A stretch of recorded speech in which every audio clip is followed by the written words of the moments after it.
Assalamualaikum warahmatullahi wabarakatuh. Bagaimana kabarnya nak? Semoga dalam keadaan sehat semuanya ya. Baik lagi kita ke materi penginderaan jauh. Submateri yang akan ibu sampaikan yaitu ada pengertian inderaja, pengumpulan data inderaja, pemrosesan citra, digital hasil inderaja, hasil teknologi inderaja, manfaat inderaja, dan identifikasi bentangan alam dan budaya. Oke, yang pertama itu ada pengertian inderaja. Inderaja adalah ilmu untuk memperoleh informasi tentang suatu objek, wilayah, atau gejala dengan cara menganalisis data-data yang diperoleh dengan suatu alat tanpa berhubungan langsung dengan objek, wilayah yang akan dikaji. Menurut Lillison dan Kiefer tahun 1986, sedangkan menurut Campbell tahun 1994, inderaja adalah ilmu untuk mendapatkan informasi mengenai permukaan bumi yang diambil dari jarak jauh. Oke, selanjutnya kita ke pengumpulan data inderaja. Nah, dapat kalian lihat pada layar di sini. Apa saja pengumpulan data inderaja? Yaitu ada sumber tenaga, atmosfer, sensor, objek, dan penggunanya. Pada sumber tenaga terdiri atas tenaga matahari secara alamiah dan tenaga buatan. Tenaga yang diperlukan berupa distribusi gaya, gelombang suara, gelombang elektromagnetik. Fungsi sumber tenaga adalah untuk menyinari objek dan memantulkan ke sensor. Tenaga yang diterima sensor dapat berupa tenaga pantulan atau tenaga pancaran. Lanjut, ini ada dari sumber tenaga, 3% diserap oleh ozon, 25% dipantulkan oleh atau dari awan, 19% diserap oleh debu dan gas, 8% dipantulkan dari permukaan bumi, dan 45%-nya diserap oleh bumi. Nah, ini ada atmosfer. Di atmosfer itu terdapat 3, terpancar, terpantul, terserap. Lalu di permukaan air dan lahan itu bisa terpantul, menimbulkan spekular dan difus, terserap, tertransmisi. Lalu lanjut, sensor inderaja. Sensor adalah alat penginderaan yang dipasang pada wahana tertentu yang berfungsi menerima dan merekam pantulan dari objek. Kemampuan sensor tidak sama dalam merekam dan menampilkan suatu objek.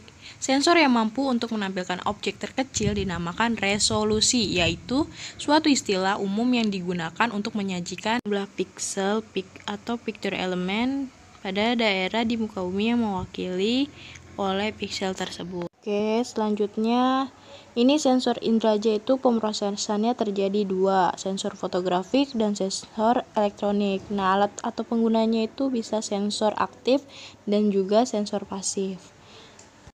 Lalu ada target dan objek. Target adalah segala sesuatu yang dapat direkam sebagai citra.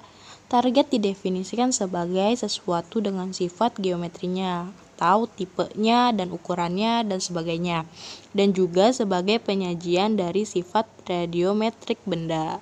Lalu untuk terakhir ada pengguna. Kerincian, keandalan, dan kesesuaian terhadap kebutuhan pengguna sangat menentukan diterimanya atau tidaknya data hasil inderaja oleh para pengguna.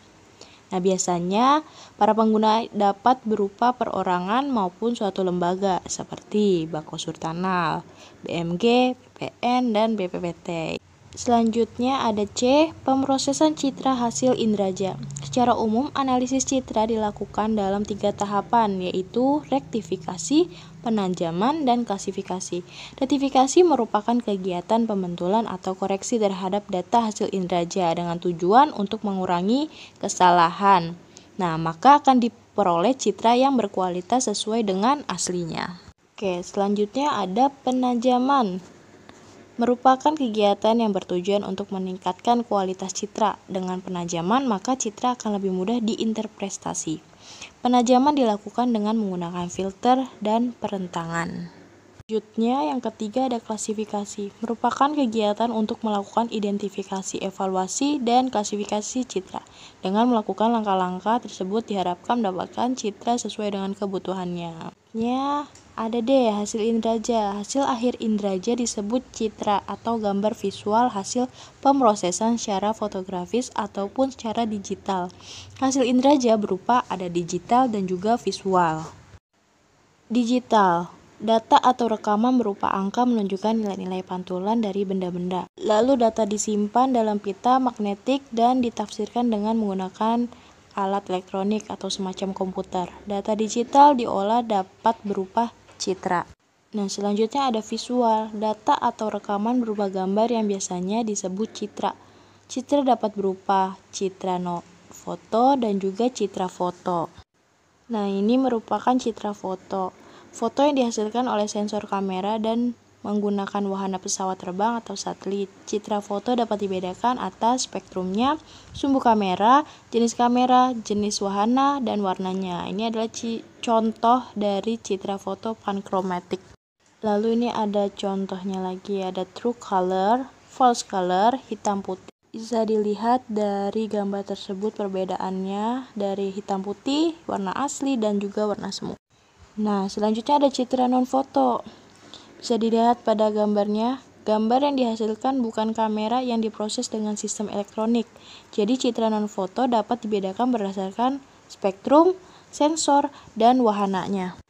Nah, selanjutnya ada spektrumnya itu dibagi dari inframerah, radar, atau gelombang mikro. Nah, sensornya tersebut dibagi menjadi dua, tunggal dan multispektral, dan wahananya ada dirgantara dan juga satelit. Ini adalah contoh dari citra NOAA. Nah, lanjut ini ada contoh dari citra IKONOS. Nah, selanjutnya ada QuickBird dengan kenampakan yang lebih jelas dan juga menggunakan warna hitam putih. Oke, selanjutnya ada pemanfaatan hasil indraja. Data indraja banyak digunakan untuk berbagai bidang, diantaranya tanah, air, laut, batuan, cuaca, iklim. Nah, coba kamu sebutkan manfaatnya dari keenam bidang tersebut. Nah, selanjutnya ada F, identifikasi bentangan alam dan budaya. Identifikasi bentangan alam dan budaya atau interpretasi citra, yaitu merupakan perbuatan mengkaji foto atau citra dengan maksud untuk mengidentifikasi objek dan menilai arti pentingnya objek tersebut.